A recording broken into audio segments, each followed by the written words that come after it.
And U.S. Defense Secretary Lloyd Austin is now saying there's evidence that North Korea has sent troops to Russia.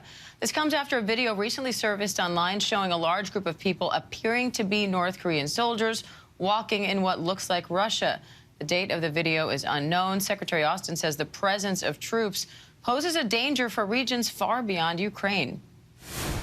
If they're co-belligerents, their intention is to participate in this war on Russia's behalf, that is a very, very serious issue, and it will have impacts not only in Europe, it will also impact things in the Indo-Pacific as well.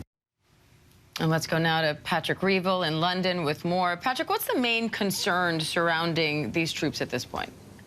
Hi, Dan. Yeah, I mean, I think there's significant concern, mainly about the fact that North Korean troops appear to be joining the war because of what it means. It means that we now have another country doing something that's almost unprecedented, really, seeing North Korean troops arrive to fight against Ukraine, a European country. But I think, you know, what we've heard from North Korea and South Korea, from South Korea and Ukraine, I should say, sorry, is that they believe around 12,000 North Korean troops are being sent to Russia to fight against Ukraine. They say that they are on Russian military bases already being trained, around 3,000 of them. The head of Ukraine's military intelligence have said that they believe the first North Korean troops, around 2,600, will arrive at the Russian region of Kursk, which is the region where Ukraine managed to gain a foothold with its surprise incursion back in August and where Russia has been struggling to dislodge them. So he said that they would arrive already tomorrow. That would mean potentially we could even see North Korean troops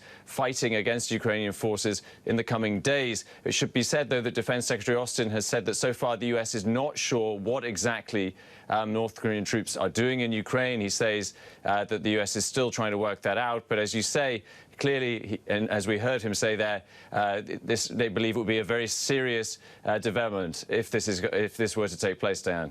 Patrick, on the flip side of that, Austin also seemed to imply that if these troops are there, the fact that Russia needs the help from North Korea could mean Russia's in trouble. Yeah, he did say that. Lloyd Austin did say that one of the conclusions that can be drawn potentially from the fact that Russia has had to turn to North Korea for troops underlines how Russia is struggling with manpower because of the enormous casualties that it's taking. The Pentagon assesses that Russia has now lost around 600,000 troops dead and wounded since its invasion in 2022. Of course, that is an enormous number. U.S. officials also say that Russia, in particular, has been losing huge numbers of troops just in the last few months because it is on the offensive in eastern Ukraine. I think, though, while, of course, this does suggest that Russia is having to scratch around to try and find more troops, the fear is still very real that North Korea could provide more. And while 12,000 right now is not that significant, I think the fear is that if thousands more North Korean troops were to arrive, that could become very, very concerning for Ukraine, Diane. All right, ABC's Patrick Reevell in London. Thank you, Patrick.